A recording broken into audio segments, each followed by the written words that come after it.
New week, another Rob Ellis Show here on A2D Radio. We appreciate you hanging out with us. This is episode, I can't believe we're up to episode 18. Is that possible? Yes, it is possible. And excited. I get to hang out with this guy at least once a week, usually. But now we get a little extra. Well, actually, I get to hang out with Al about 3 times in the next week or so. I'm sure he's not as thrilled as I am about this, but that is the truth. He is one of a kind. He is as unique as they get. In fact, honored as the Elmer Ferguson Memorial Award winner, Hockey Hall of Fame, of course, legend from his years with the WIP morning show as well, and all of the years that he has covered hockey and the Flyers. He is the one and only Al Morganti, who we welcome to the Rob Ellis Show here on A2D Radio. Al, what's up, my man? Good. You got the proper introduction, not the Hall of Fame, the whatever name is award goes crazy. I mean, Hall of Fame is for players, coaches. This is like a separate little cottage. Yes, I know. What's up, Thomas? Yeah, I know. Yeah. Look, you're very humble, Al. Okay, and I know because I bring it up whenever I bring it up. And what's up, Coach Marcus? Whenever I bring it up when we're doing the show together, you kind of recoil a little bit. You cringe a little bit when I say it. But hey, man, look, if we're going to be putting media members, whether it's writers, broadcasters, or whatever, into Hall of Fames, Al, you deserve it. You do. I mean, the years you covered this sport, what you've done to help promote the sport is a big deal. What's up, Jake? What's up, everybody? What's up, Pete? I seriously, I know you that it's not your style, but you do deserve it. So I'm going to give you your props, man. No worries. I'll accept them. Just send you go. Check. There you go. Well, now let's start there because there's a lot I want to get to in terms of, your career path and all that kind of stuff. So part of what we do on the show is we show people that you don't just start at a certain place. You got to kind of climb and grow and go through some growing pains and deal with curveballs and all that. But I do want to start with this because I know a lot of people, when I told them that you were on the show today, said to me, how quickly do you think the Flyers can turn this thing around? And it's a very unique situation with them. Jonesy takes over, Keith Jones, Daniel Briere takes over. And let's face it, Al, they needed a PR facelift. And Jonesy and Briere can do that. But ultimately, you got to get it right when you're selecting players with the moves that you make, et cetera. And they set themselves back pretty good the last few years. So how long do you think the climb will be for the Flyers? Well, I don't think it'd be that long to be competitive. In other words, in fact, last year they were competitive in terms of they weren't getting blown out like the previous year. But I think you're 2 years away. A lot of this depends, Rob, on Michkov when he can come over. I don't think they rolled the dice as much as people think with him. I think he's going to come over. It's just a question of how long before. And he's a monstrous talent, just an absolutely I was stunned that they were able to get him. And I was stunned that he was so anxious to get here. I actually thought there was going to be some politics involved. He's going to end up with Ovechkin in Washington. Right. So, I mean, that's a huge element to this. And I really like Gauthier, the kid at Boston College. So I think if you're looking at those two, and here's why I say like 2 years, because you have to look at it in context of obviously the teams they're up against. The Devils are going to be really, really good. Yeah. The Sabres are going to be really, really good. But because of their legendary players that they have, their Hall of Fame players, it's going to cost the Penguins and Capitals mightily. The Capitals can't get rid of Ovechkin, nor that should they want to, right, but while he's chasing the all-time goals thing. And that's going to really hamper them in terms of salary cap. The same thing with Crosby and Malkin on the Penguins. That's really going to hamper them. So I think the Flyers in 2 years, when you look at this, Michkov, he should be coming in, and let's say he came this year. 3 years from now, you have to give him a $10 million contract. That's not going to be the case. He's going to be on like a first-year contract with status like Connor Bedard. Yeah. So that's where I think they're going to have an advantage in a couple of years. So I would think in 2 years, two years definitely, they'll be a real quality team. Yeah, and a lot of that obviously has to do with the goalie as well. And that situation's a little bit iffy out right now. We're not sure. Yeah, all the goalies are iffy. You got another Russian issue with Fedotov. The Russians refuse to play by the rules with the International Hockey Federation. So you've got that, and he's a big, good goalie, showed it in the Olympics and international competitions. So, I mean, there's a lot of that going on. And, how long will a coach last with Tortorella's style as players change? That's a great point. So Coach Marcus, we have a great questions that we have in the chat section, Al, and he said this, never thought the Flyers would overtake the Sixers in popularity, but it's happening. It's not crazy. I think there's Sixer fatigue, Al. You have a good pulse for the city, right? And I think people are in wait and see mode with the Flyers. Like there's a little bit of optimism for the first time in a while. The Sixers, it's the other way, man. Like people are turned off. They're seeing how fun the Phillies and the Eagles are, and the Sixers are just like, that's the reaction from most people that you get. Yeah, fatigue's a good word. But I think once the games start, like sports has the great advantage of to put the game on TV and then you're all in. Right. no matter what you thought previously coming into the game. And I think they're just too good to kind of dismiss with Embiid. Now, I mean, a lot of that other stuff, it does wear on you, but a lot of that stuff, it's weird. Like we're adults. Like I'm an aging adult, but we're adults, and we tend to look at things. You remember sports, there's a lot of new fans coming in all the time, younger people, and I don't think they pay as much attention to the like you and I probably pay attention to all the stories about the building and the new arena and the contract thing with Harden. But if you're a new fan, especially if you're a kid, when you were watching as a kid, did you care about any of that stuff?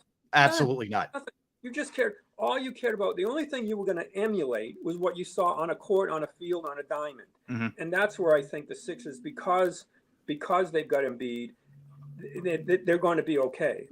But you're right in terms of, we deal with talk radio. There's great talking points around the game and stuff. But once those games start, they should be good enough. Playoff team, once the playoffs start, everybody kind of throws the flag on the car or whatever. And even if you remember, even with the Simmons stuff, you still watch the team. Oh yeah, they were compelling. It's like I think sometimes people in media don't think fans can do two things at once. Like if I'll put it this way, if you're married, you can be mad at your wife but still be madly in love, right? Yes, it's a good point. So there you go. Yeah. That's the wisdom we seek here, Al, that you provide for us. I love it. There's nothing like your analogies, man. They are one of a kind. All right, I want to start with this, Al. So you grew up in the Boston area, and I know what a big baseball, everybody associates you with hockey, but I know what a big baseball fan you were, and how you played a ton of baseball as a kid. Was it strictly baseball and hockey for you, or did you mix it up with all the sports? Lacrosse, baseball, hockey. We didn't really have football. I mean, we had it, but it wasn't as big. Like the Patriots weren't really. They were in that odd league before the AFL. Yeah, they played at Harvard Stadium. Yeah, and they played at Fenway Park. Right.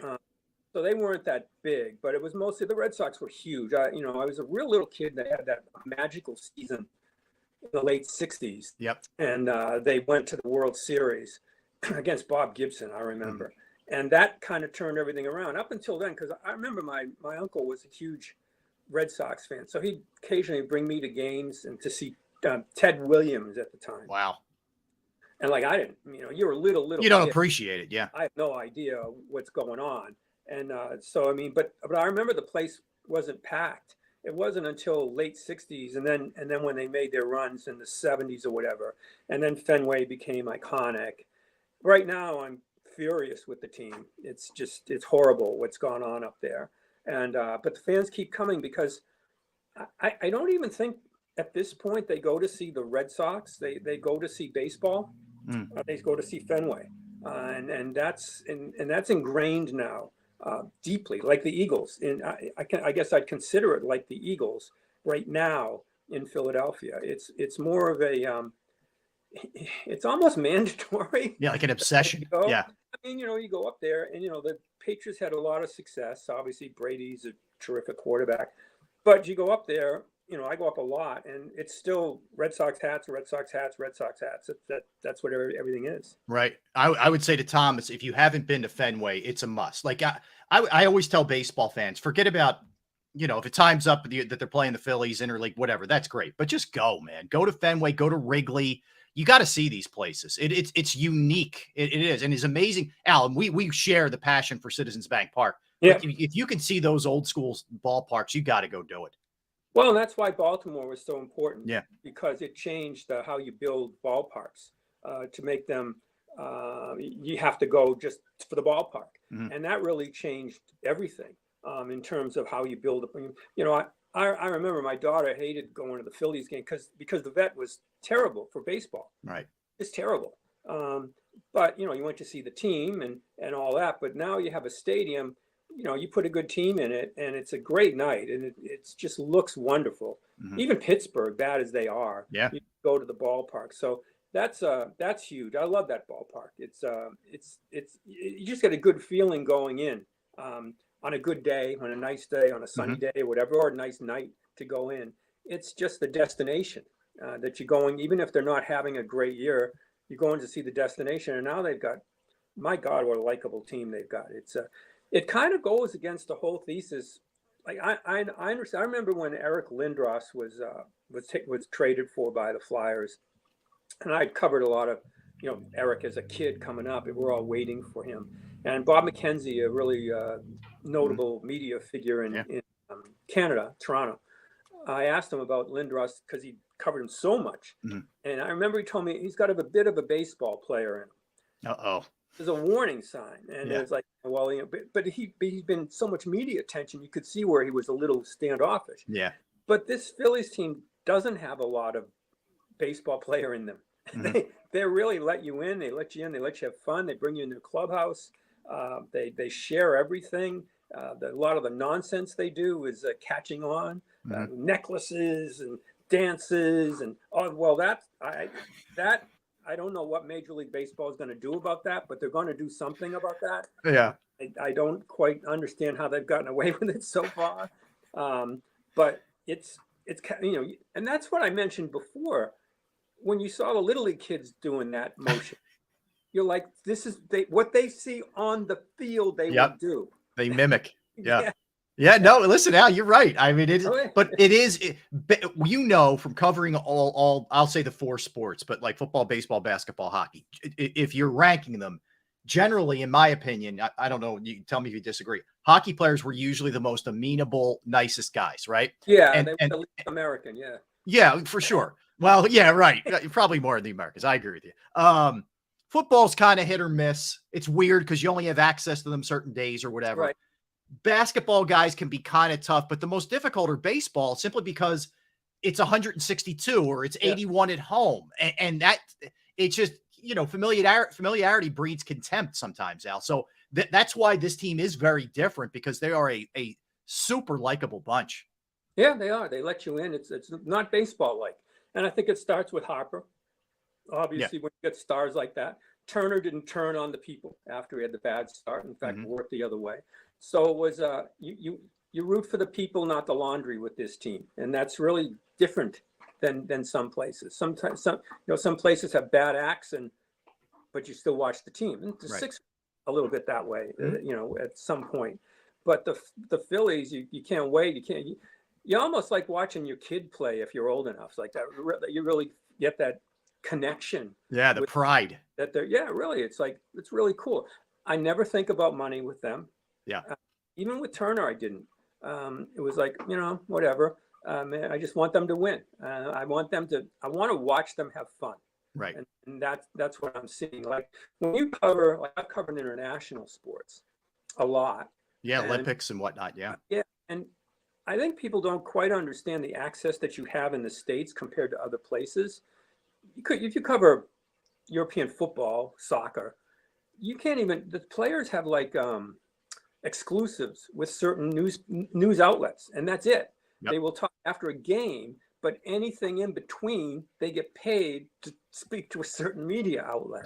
Right. So we've got tremendous access compared to other places. Yeah, we do for sure. Let me give a shout out to Michael. Great commentary on hockey. He always felt like hanging out with Simmons and G. They were like friends for years. Yeah, I think hockey guys are very unique in that sense, and that's awesome, man. What's up, Daz? What's up, Lee? Appreciate all you guys hanging out here in the chat with us, man. Daz, one of my guys. Al, so let me ask you this. I think there's certainly a common thread in terms of passion and knowledge, no doubt about that. Is there a distinction, a delineage between the Boston fan and the Philadelphia fan? Or are they just sort of one and the same in different geographies? They're kind of the same, but the Philly fans are more a part of the story. They having worked for ESPN, NBC, whatever, in a national venue, whatever, a national stage. When we came to Philly, we always, part of the package was always the fan, to make sure we had some story about them, make sure cameras were ready, but they were always included in whatever storyline we were doing. Like, look at the Phillies even this year. The fans are a huge part of the story. Every time there's an Eagles thing, it's part of the story. In Boston, it's not some. They're there, they're passionate, but they're not as involved as in Philly. They're not. I think in Boston they think they help the team win, and in Philly they know they help the team win. Okay. Fortunately, you can help them lose too. that can happen, but it does in Philly, and it's like, Philly's different. They're more engaged. It's why this is going to be stupid, but when our radio show, Angelo wanted to bring it to Boston long time ago. So he came to me and he thought for sure I'd want to go home because I basically lived in Boston. Oh, so you guys were both going to go back? Okay. Yeah, they offered to bring the whole show. Okay. To Boston. Our contracts were up and we weren't getting paid a whole bunch of money, and I basically lived in Boston after the hockey season. So I lived here during the hockey season, and then I lived in Boston all the time. Okay. And summers were on the Cape, and he thought it'd be a slam dunk that I'd say, yeah, let's go. And I said, no, it's not going to work. He said, what are you talking about? I said, because these fans will play more. So it's like New Orleans with Mardi Gras. I said, in Boston they'll listen, but our show at the beginning, I could see where we were going, like the non-sports stuff and whatever. Right. I said, we never, like Wing Bowl, they might have wanted to watch it in Boston, but we never would have got somebody to say, I'll eat the snow out of a wheel well in the winter. It's not going to happen. So it's that's not a slam on it. It's more of a, like, let's party.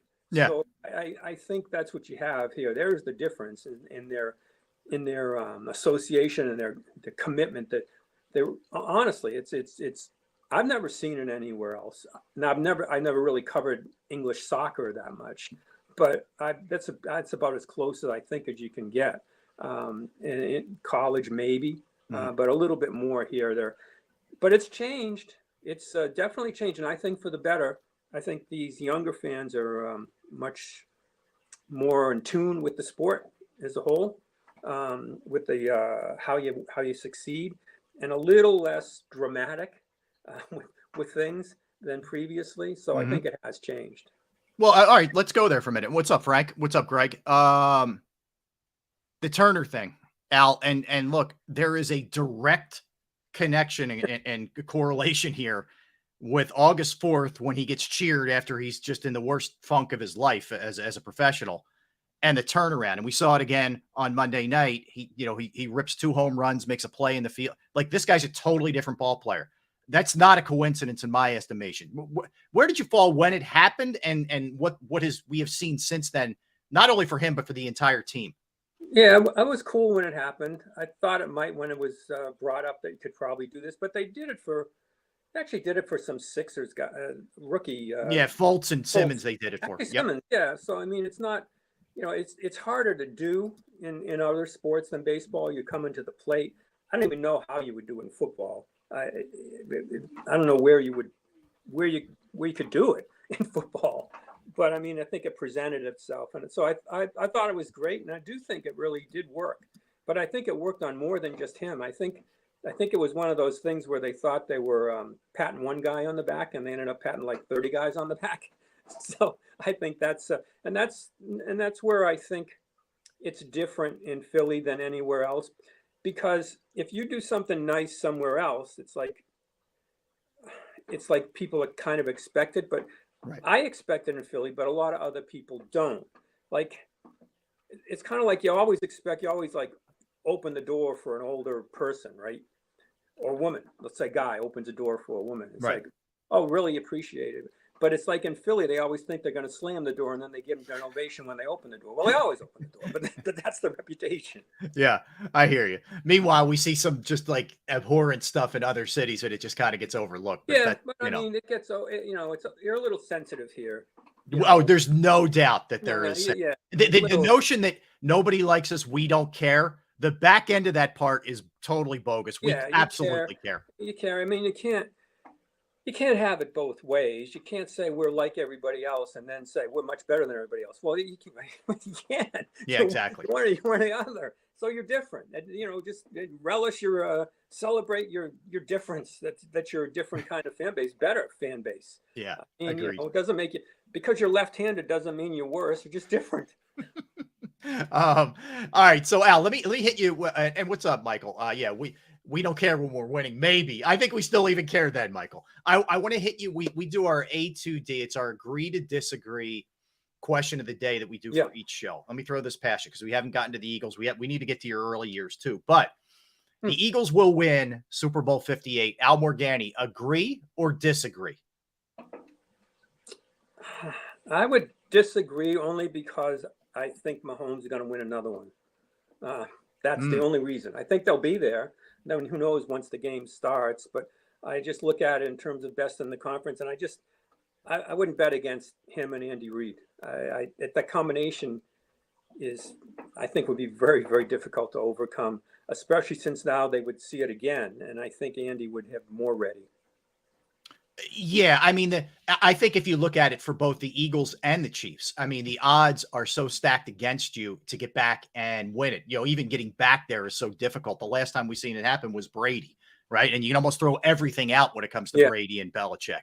It's really, really hard for both teams, but it is hard to see a path if Mahomes doesn't get hurt, that this guy isn't at least playing in a Super Bowl. I mean, that's the thing. I mean, I guess you're buoyed by, if you're the Eagles, at least you were within 3 points of them. It's not like you couldn't even, compete with them from that standpoint. Well, plus that's why you're going into a season. You watch sports for magic, and you don't know what team's going to have the magician this year. True. It's going to be, the Fish is going to be, some team always comes out and just, is it the Jets? Yeah. I mean, God knows. I mean, what a story that would be. So you just see what magic comes up. Yeah, no doubt about that. All right, so Al, let's go back here because we mentioned grew up in Boston, played hockey, played baseball coming up, and at one of your 47 different colleges you played at, you played some college hockey as well. Go ahead. Not college hockey. I did not play at the. Oh, well, you played high school and then Yeah, in those days we had leagues that were everywhere. It was after the Orr era, so there was like a rink on every corner. Yeah. So they had these junior B type things. So it was fun because those leagues, they didn't have rules. Like you didn't get tossed for fighting and stuff like that. You could play the next game and stuff. So it was more fun. I had a blast. It was kind of like the beginning of travel stuff, but not real travel. Like you didn't have to pay, you didn't have to mortgage your house to travel. Like you just travel to different rinks around, like locally. So that was fun. No, it was a blast. I miss seeing kids playing now, house leagues, little leagues. It's all it's trending towards the travel hardcore rather than in-house. That's money. I mean, let's face it. That's hockey's got a big problem with money. Right. Even baseball, if you want to be real. I mean, I live in a place where I can hear kids that have batting cages in their backyards. Right. That's how can you're kind of hard to compete against that if you're just trying to pay the bills. You're hitting, or maybe some people have their basement, some stuff set up. I mean, you can't believe how many lacrosse nets I see all year round coming in. It's wild to see that, and that's where it's different from when I grew up. We kind of played every sport. Right. Even the better athlete would play quarterback on one and then shortstop. I remember I played with Robbie Fatorik, who played in the NHL for a while, one of the first Americans. Yeah. And he was, I mean, in junior high, at least at junior high, he wanted to be a goalie in soccer. We go out for gym class or whatever, and he makes a save and then takes the ball and goes all the way down and scores. And because you're not a goalie. Isn't it always that way? It's the guy picks up a golf club, never played before, shoots a 75 or whatever. You're like, come on, man. Oh my God. So we had, it was more like that. But now that kid would be groomed to be a hockey Which is player. wrong, by the way. Yeah, I think it leads to injury. Yep. But if the kid loves it, I mean, I see it all the time. When I coach some hockey around here, it's like the kid just wants to skate all day. I mean, Yeah. and you try to convince them do this because it affects your creativity. Right. You become too. I don't like systems with kids. I don't like teaching systems. And coaches want to teach it really early because the honest truth is you'll win more games if you have your kids play a system, but it doesn't help the kid. Right. I mean, the better kid will kind of be the better kid, but not as good as he could be. And you need some. It's when I watch hockey players, I notice that the kids that play roller hockey have better skills because they play some playground and they learn from that. It's why our soccer players sometimes have a difficult time competing because they didn't play sandlot. Yeah. They're coached. Yep. And, when you're coached like that, you don't want to go outside the lines. And no matter what the sport, I mean, I've covered everything. And tennis players, when I dealt with a lot of kids playing tennis, teaching. And for certain kids, you say, here are the basics, keep your feet here. But then if you're a very talented kid, let them go. You watch Wimbledon, they break every damn rule. Right. They're on 1 foot, they're doing everything's wrong. Mm-hmm. So you got to be really careful to have your really skilled player let them fly. Yeah, don't stifle. Yeah, I agree with you. I wish they would play different sports. It do bothers too. me that they don't. I mean, and the other thing that bothers me, I love baseball, but I love lacrosse. And it sucks they're in the same, it's they're really both spring bad sports. because it's difficult to sell a kid on playing baseball when you play lacrosse. Yeah, because it's so much faster paced. It's so much fun. Yeah. I mean, baseball is hard. It's really, really hard. Baseball's it's a grind, and again, it's more of an attrition thing because you're going to fail a lot and you got to deal with it. It's actually a good metaphor for life. Well, kids don't want to fail. Right. They don't want to be the ball goes through the legs and everybody knows it's an error. They want to, you want to have soccer. Nobody knows what the hell you did wrong when you're 10 years old. Right. Except the coach, who's usually got an English accent. Yeah. My daughter's high school coach was British. Yeah. Yeah. So, So, I mean, I just wish you learn other things from playing the other sports. It doesn't seem like you should, but you do. Mm-hmm. You learn how to freelance with things when you play other sports. Yeah, no, you're right. You're right about that. But all right, so go back to you for a sec. So growing up in the Boston area, at what point does it become apparent to you that you want to cover sports, that you want to, at that point, there wasn't the options with the electronic media. It was, I want to be a writer. And I know your first gig, I think, correct me if I'm wrong, was in South Florida, right? But tell me what got you there. Well, I was at, I went to BU for a couple of years, and they have like the walk-ons, the tryouts. Yeah. For like if kids that didn't get scholarships or whatever. And I remember I said, I'll take a shot at this because I knew kids on the team, O'Callahan, Ruzioni, Jimmy Craig, all those guys. And by the way, you're just throwing those names out there like they're just like Joe Smith. I mean, these guys they were Olympic gold medal winners and NHL players. Yeah, and the coach was from my high school. So, and I remember going out there and like, it's no way, it ain't happening. And the coach Jackie Paca kind of let me know. It's like, nice try, but keep your nose in place. You don't want to get hurt. Save your teeth. Yeah. You're way up over the ski tips here. Yeah. But I worked for the school paper there because I knew I had good contacts, obviously, and I knew the game a bit. And he treated us like pros, and he treated the student media very well. And I kind of started there. Ironically, Mac now was working for the other school paper. Oh, no kidding. Yeah, covering the so team. You guys were at BU at the same time. I didn't realize that. Okay, very cool. Yeah, and then he was when I went to Florida, he was in Florida. Then I went to the Inquirer, he was at the Inquirer. Then I went to it's unbelievable. So you owe Glenn everything, Al, basically. Well, because I sat behind him, yeah. So cheated off of him in class, yeah. Because he was really smart. but you did. I mean, your first gig was right in Fort Lauderdale, I think, covering the Dolphins, right? Well, I worked at the Globe covering hockey, college, and high school hockey, which was really big at the time, huge, biggest crowds ever at Boston Garden were high school games, not Bruins games. And then I tried to get hooked on, but they said you got to go somewhere else before we give you a full-time job. So I went to Florida, Fort Lauderdale News, and like I can cover. I know the sport and I can report some, but I'm not like a wordsmith, I guess you would say. Yeah.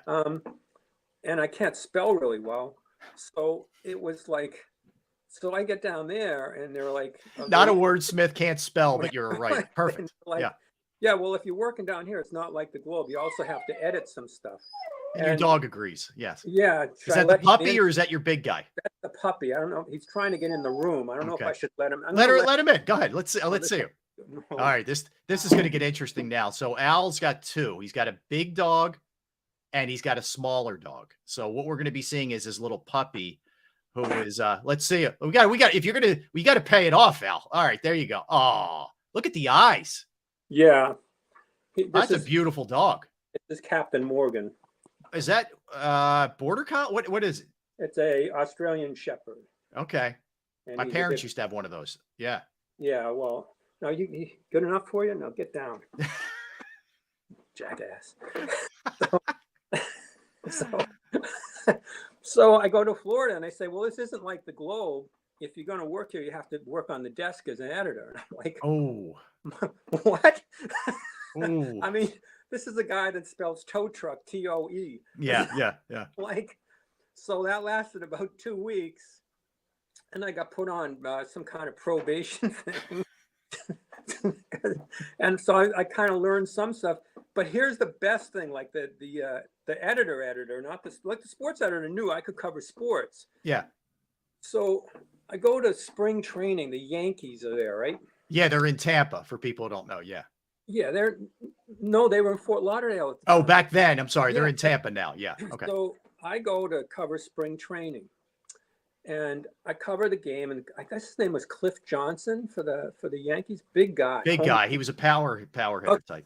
So he hits a unbelievable home run. Yeah. And I write in the paper, and I'm editing, so everything's going to get in. Yeah. He hit a Yo Mama home run. Oh boy. Well, the news editor guy flips the hell out. Right. What is this? Nobody knows. What is this? This is a disgrace. You go to your room, basically. I'm like, well, okay.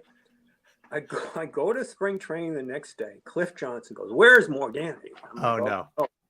He goes, that's the best description I've ever seen. So for the rest of the spring, they're all trying to hit Yo Mama home runs. He goes, I can't believe you're a white guy. I'm like, well, it doesn't seem like it to me. So it was one of those cases where I got in trouble, but I was like, my instinct was right, but that guy didn't want to be wrong. Well, your street cred was through the roof. Oh yeah, and so then it's football season, and I got another game. I forgot the Dolphins, and I said he snuck in for a touchdown. This guy comes flying out of his office with the paper in his hand. Goes, there's no such word as snuck. He sneaked in. I'm like, what the hell are you talking about? Everybody knows what I mean here, right? Yeah. That's not the right word. I'm like, okay, so I wasn't long for that job. Okay. So they put me on another probation thing. And like everybody in Florida wants to go to Atlanta, then New York, that's the progression. Yeah, right. Yeah. So they're like, we hired an idiot, right? This is basically their theory is we just hired an idiot and now we got to get rid of him. Yeah. In the meantime, I'm in negotiations to go to Atlanta to the Constitution. To cover the Atlanta Flames, who were the team at the time there, right? So I'm on this probation thing, and the guy he calls me in, he goes, well, basically, you've done better. And I said, well, I know, but, I got a problem here. I got an offer to go to the Atlanta Constitution, which is like. You said that to him? Yeah. I was like telling him I was going to be president of the United States. He goes, like, how the hell did that happen? What's going on? What happened? And so I went to Atlanta, and I only stayed there like a year. And then I came to Philly, and I've been back and forth here in Boston ever since. Well, all right, let's go there. I think it was around 79. You come to the Inquirer to cover the Flyers, to become their beat guy. Yeah. How obviously you're from Boston, so you have you know what the East Coast is about in terms of the passion. we Yeah. talked about earlier. And you'd covered teams in Philly, so it wasn't like you were all of a sudden just falling off a turnip truck. I get that. But like, how soon did you realize that it was just going to be different here than it was maybe in other places? Well, I took the job because like I really liked Atlanta. Yeah. I was single. I loved living in Atlanta. A great place. Yep. It was Buckhead and whatnot. Yeah. It was great. Yep. But I didn't come for Philadelphia. I came for the Flyers. Right. Because of what they'd just gone through with, they were one of the most famous franchises in the world. You're fresh off the 74, 75 Bullies teams. Yeah. I mean, frankly, that's why I came here. Yeah. To cover the Flyers. And and what struck me was, having been around the Bruins for a number of years, how they were treated. Ed Snyder, the equipment that was there, the number of people around at the time, the travel arrangements, and it was like, this is unbelievable. This compared to what I'd seen in Boston or even Atlanta when I was there. So it was like and the Flyer fans weren't like other fans in Philly, I think, because they'd won pretty early. You grew up here, so yeah. I guess you would have known more than I. Yeah. But Flyer fans were very supportive all the time, filled the place, knew the game more than I expected. Mm-hmm. The shock I had was, you're still young. I was still young enough to be playing, I guess you call it beer league or whatever. Right. So I said, I'll go play Old York Road, Penn, wherever. And like, I was used to playing back home where you're not a pro, you're over 25, so you're not a kid, and you got some skill. So you're all playing, having a good time, having a fun league. Yeah. My dear sweet Lord, sweet Jesus of Nazareth. You get on the ice, and it's like these kids might as well lit their sticks with fire and come at you. Yeah. Like, what is yeah, you're right. Flyers fans are cut out of a different mold of a bigger, crazy picture here. But they'd watch the Flyers, so they thought as soon as you hit the ice, it's mayhem. Yeah, it's on. Everybody, kids are in the street playing roller hockey, fighting each other. I'm like, what is this? Yeah, yeah. But I learned quick enough they were like, and they've been supportive throughout the year. So other than that, I just knew it's the Phillies that I came here in a year when the Phillies went to the World Series. The Eagles went to the Super Bowl. I think they got cranked. I'm not sure. They did. The Raiders beat them. Yeah. And the Sixers were like they went to the finals and to the Flyers in '80. Every team was in the championship. That's the year I arrived. Jeez. So it was like, oh my God, this is going to be fun. It's so. All right, so Al, how long before, and you did a great job covering the Flyers, obviously, and really made a name for yourself in the city. At what point do you start looking and saying, landscape's changing a little bit? This sports talk radio thing is taking off a little bit. TV. I know later you would do ESPN and the great sports debate. But when did you start? Did that really get on your radar? And did you think I might be able to carve out a career at this too? Well, actually, the Inquirer I left because I loved covering Wimbledon. I had an offer to go to the Boston Globe, which has always been obviously my dream, was to cover the Bruins for the Globe. Yeah. So I got an offer to cover the Bruins. At the same time, I was going to get married, and my wife had a really good job in Philly. Okay. And I'm like, I can't. That's not fair. It's just not fair. Much as I want to go home, it's not right. So I said, listen, I'll stay in Philly. I'll turn down the Globe and the New York Times at the time. Jeez. And I'll do this if I can cover Wimbledon also, in addition to hockey. Okay. I love Wimbledon. I love tennis.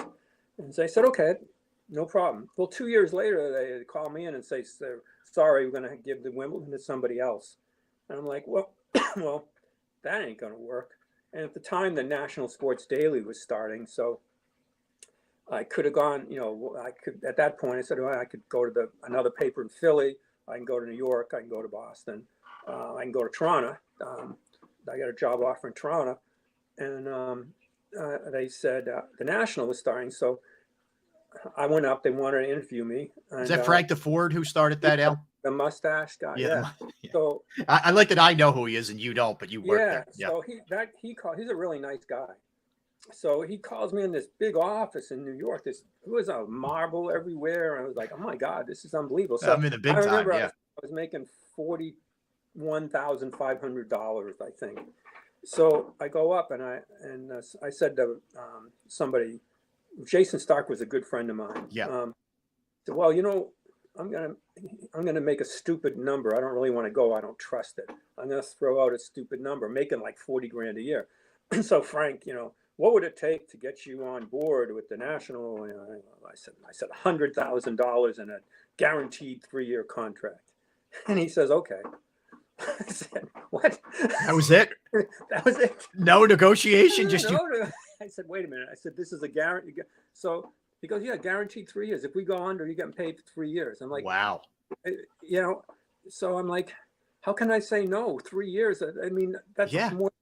So I said yes, and of course it went under in a year and a half, but I got paid for the next year and a half, and had all these benefits. And I remember thinking to myself, I'm not the greatest businessman, but I'm like, every time they sent my schedule, I was the hockey guy, so I knew exactly what I'm doing every week. But I get a thing by FedEx every week, my schedule. I mean, that's a waste of money.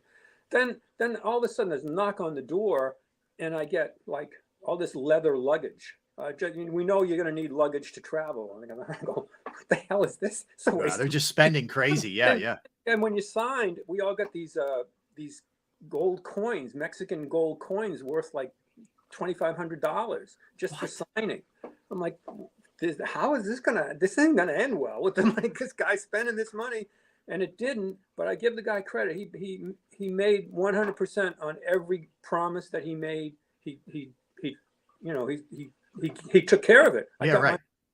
And then in the meantime, I had no job, so I had started at WIP with at the Inquirer, the morning sports page type of thing, because I could see where things were going, and the Inquirer didn't see it that way. But neither did anybody else in newspapers. They just thought they were holier than thou. Yeah. That they had a more pure image, mission. Yeah. I guess what they were going to do, and I'm like, well, I ain't gonna work because we have to do things. I remember Howard Eskin was doing a radio show, and I like Howard, but I remember listening to him going, hell, I can do that. So how did I know you were going to work a zing in there? No, he was at a rib place, right? A Ribbit. It was called Ribbit. Ribbit. So, and I'm like, well, I told Angelo, because he was coming down. Angelo rented my apartment when he first came down, because I bought a condo. Yeah. So he took my apartment, and I said, and I knew he was bonkers because I'd listened to him in the newsroom arguing about stuff. He's like crazy. Yeah. And I'm like, well, it sounds like the radio. Mm-hmm. Every time he's arguing with somebody, it's better than what's on the radio. Oh my God. So the Inquirer agreed to let us do this morning sports page thing with Glenn. I mean, Glenn did some stuff, and I kind of got everything rolling because I knew Ed Snyder at the time was buying the station. And Ed owned WIP back then. But at one point he owned it, and I kind of talked Ed into. I said, I know you're not going to like some of this, but Angelo's really, really, really good. Yeah. To Brookie, I told, and to Ed, and he went with it. But I remember the Inquirer wanted to take away our ability to go on the radio or do anything else after do it. And I remember they had a big meeting, and Glenn was there, and Glenn, the guy, the head guy at the Inquirer, Gene somebody, says, Glenn says, wait a minute, we made a deal. And the editor guy goes, are you telling me a card laid is a card played, like you're playing poker? And Glenn goes, yeah. And I'm kicking Glenn under the table going, we're all going to get fired now. Yeah. But we all ended up with Miss and Ellie and everybody just leaving because we saw. Yeah. And they didn't see the fact that they could have had it. Like, I mean, the Daily News at least went on TV with the Daily News Live. Yeah. A really good show. Yep. And that was the way to do it. But they were stubborn in their ways. They just thought they were above the fray. Yeah. There used to be, it's hard to understand it now, but I'm going back, 20, 25 years, but it was like, Oh, they looked down on sports talk radio. Yeah. The print was this exalted thing, and then everything else was you were in the muck. What's up, pro football? What's up, pro fan talk? I appreciate it. What's up, Brendan? My guy, Brendan McVeigh. No, but I agree with you. I agree with you. Thanks, Brendan. Kind words for Al and I. I do appreciate you as always, man. He's a great supporter. So Al, you guys all migrate. It's you, it's Angelo, it's Glenn, it's Missinelli, among others. You migrate over. Yeah. And you're on the morning show with Angelo. It's you, Ange, Tony Bruno, back in the day. And how soon until you knew like this is something, like we got something going? I mean, we're all at the mercy of ratings and all that. I get it. But did you know? It wasn't ratings. It was when you went out and people had heard it. Right. They'd start commenting on it. You would be like, you'd say something and it would come back to you, or a player would say something. Yeah. That's when I didn't know anything about, ratings. I had no idea. I just knew that if I went to get coffee or something, they'd mention something that they heard on the radio. And that's always a great sign if you're a host, because it tells you people are listening, they're paying attention, they're hanging around. Hey, when you said this at 8:00, and you're like, oh, okay. And I think, the competition at that point was, there were a lot of good morning shows around. Yeah. So very difficult to kind of get in. But, then Angelo's let's face it, I'm on the sidecar of that motorcycle. He just, he drove it. I mean, there's no doubt. Yeah. So he knew exactly how to tap into the fan. Like it wouldn't have been nearly the success if they completely listened to me, because I'm more conservative on things. He would do it, whatever. His whole mission was just the fan, what they're listening to or whatever. Just that. That was all. And I was a little bit more concerned with the actual sports stuff.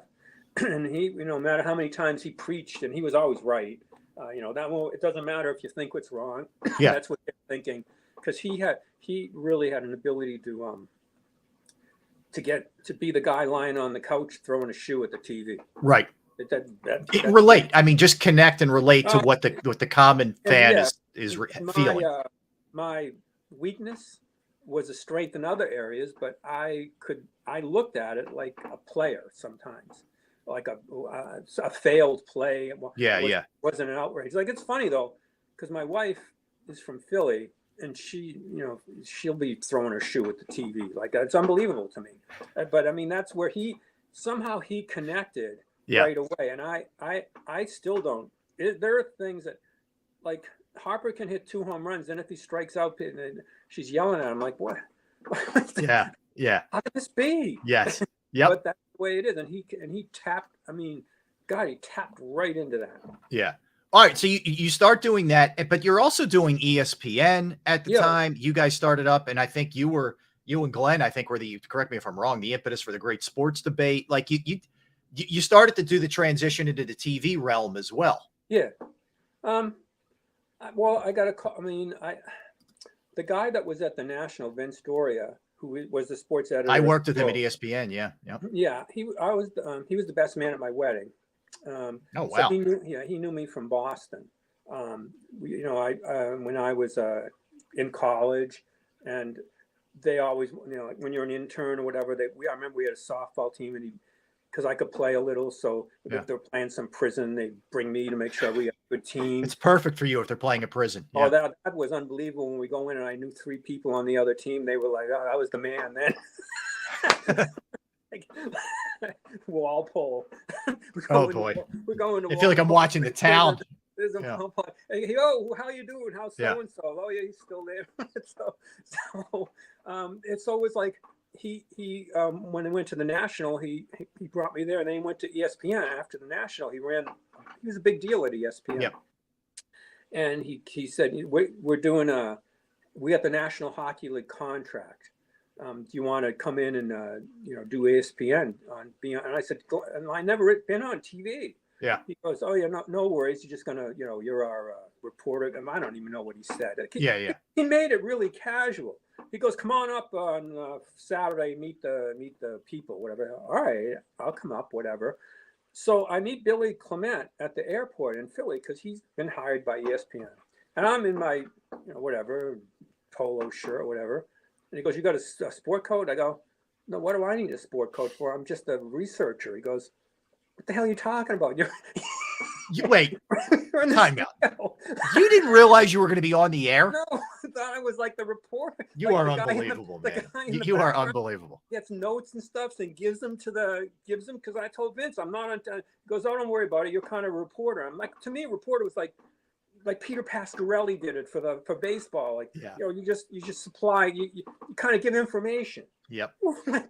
So I go there, I'm like, and he goes, so they put me on that, and I'm like, that was terrible the first year. But it was interesting. So, I mean, but it was new, so I could get away with it. I'd never get away with it now. Yeah.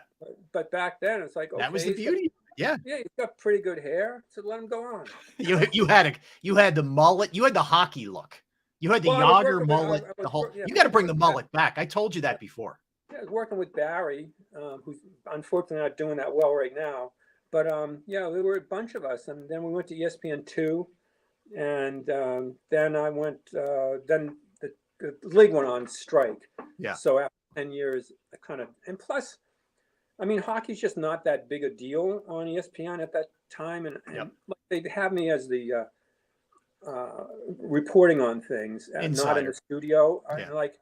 And then you'd go on with the Sports Center guys, and like Mario Lemieux is coming back, so fly out to spend all this money to fly out to Pittsburgh, and you're on an interview with somebody on Sports Center, and the first question is, "Will he help the Penguins?" And I'm like, "What the hell?" Oh boy.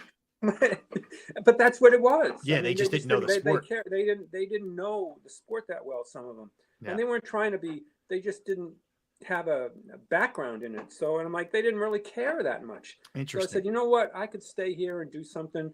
I'm just going to go do the radio in Philly and do local hockey in Philly. Yeah, which you've done a great job covering the Flyers as well. Which is better because hockey and baseball now have become like regional. And right. Like, there's nothing like when you're on ESPN and say something in hockey, there's very little reaction to what you say. Yeah. But if you say something about the Flyers in Philly, you get feedback. Yep. I like feedback. Yeah. I mean, I would think it really makes your job easier. Right. You feel a connection. You feel like people. Yeah. No, listen, I agree with you. So Al, you go on perhaps, the biggest, craziest run we've ever seen in morning sports talk radio. I mean, you guys last 30, whatever, you tell me whatever the exact number was, 30 some odd years. Yeah. Never been seen before. Is it as simple as just Angelo? But what do you attribute the longevity of that thing and that run, and how much do you miss it? I don't miss it at all. Okay. Because my life's easy. Like, cause I have hockey. Yeah, and you're not getting up at 3 o'clock in the morning. I thought I'd miss it a little bit more, but I don't. Yep.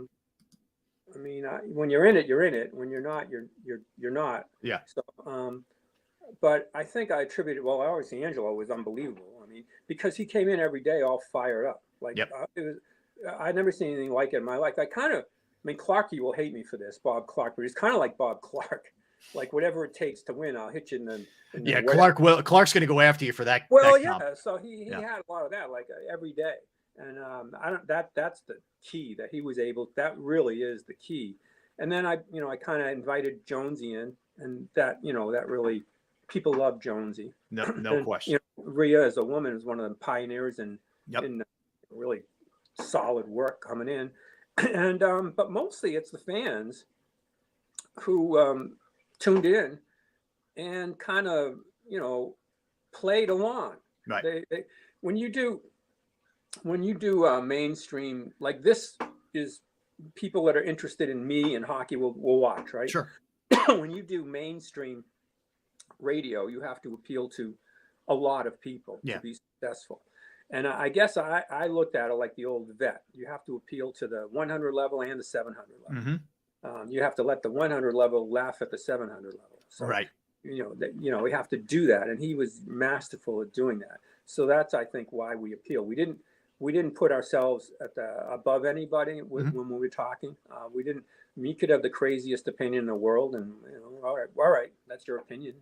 We'll let it go. We might have some fun with it. And Conklin was terrific. Oh.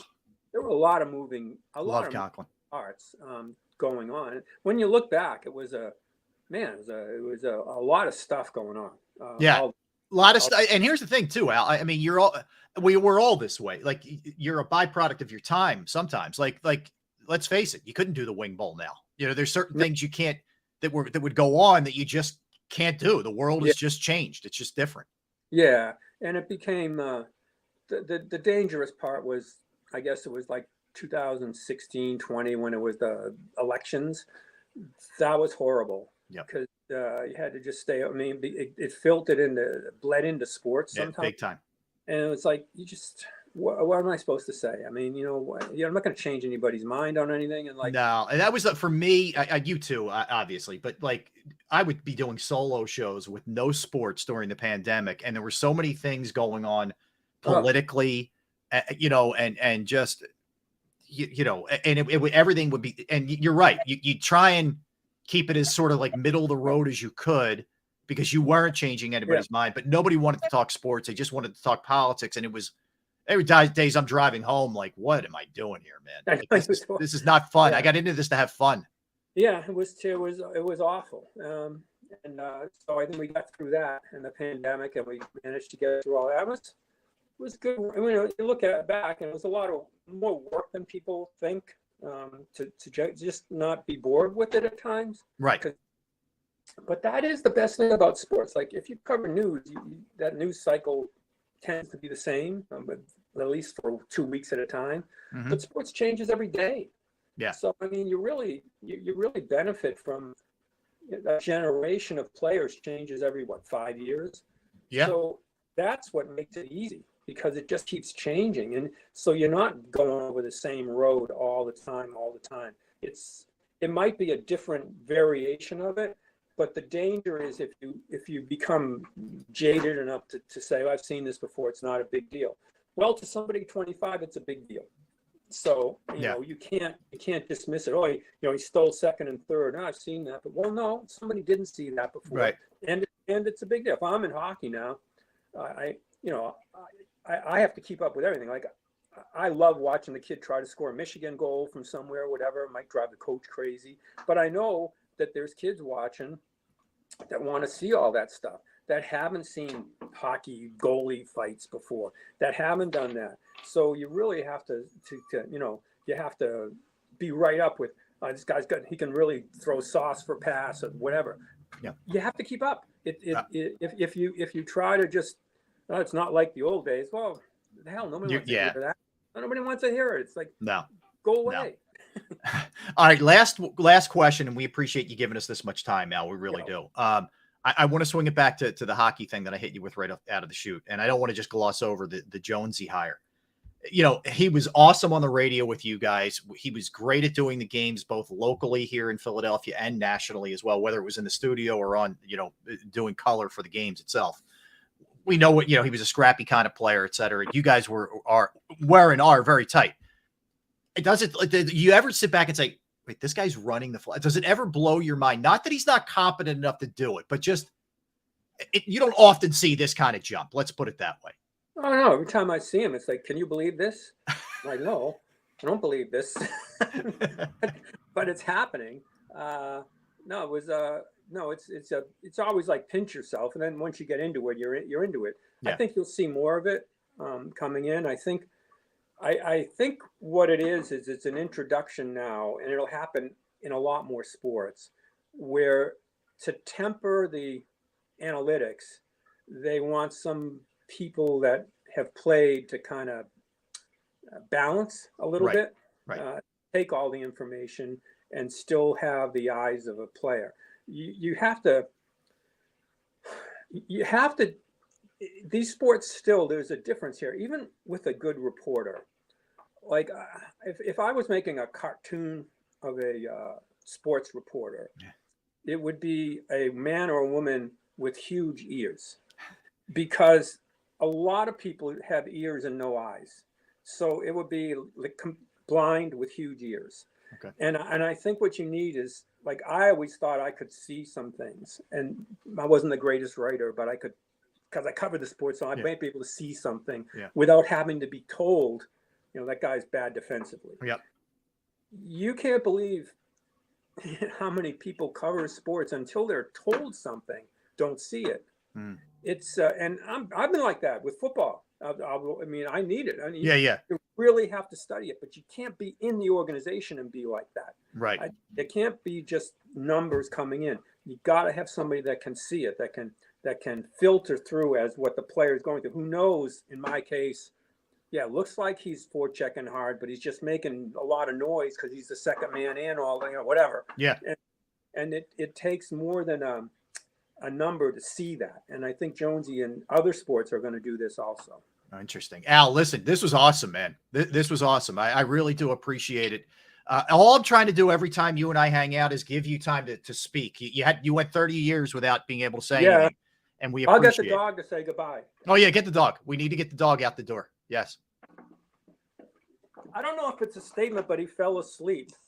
I think it is a statement. It's a reflection. There you go. Give us a kiss. He's a good boy. Good boy. Yes. Al, we appreciate it, my friend. This was great. I'm looking forward to hanging out with you on Sunday and Monday this week. That's right. Yeah, but appreciate you giving us a couple minutes here. Up and say Al Morganti and dog. Morganti left. We can't tell the difference. That's Al. Thanks, man. I appreciate it. All right. Thanks, guys. All right. You got it. That's Al Morganti, the great Al Morganti. That was a fun one here on the Rob Ellis Show. So next week, it's just going to be me and you, and we are going to dig in hard into the Eagles season as we will preview not only week 1 against the Patriots, but the entire 2023 season. We will get into that all the way. All right. All you guys in the chat, thank you. Everybody streaming, everybody listening, my man Ralph, my man Tom. Thanks to everybody here at A2D Radio. I appreciate it, and I'm looking forward to hanging out with you next week. Thank you. Thank you for being a part of the Rob Ellis Show here on A2D Radio.